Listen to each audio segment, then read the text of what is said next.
What is the cheapest time of year for tree removal in Lexington, Kentucky?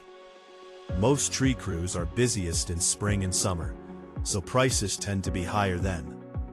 The cheapest time is usually late fall through winter, from around November through February. During these months, demand goes down, crews have more open time, and jobs often move faster because trees are dormant and there are no leaves. That can help lower the price compared with peak spring and summer seasons. If you need any help, reach out today at Robison Tree Service. Address: 105 Summer Ridge Road, Mount Sterling, Kentucky, 40353, United States.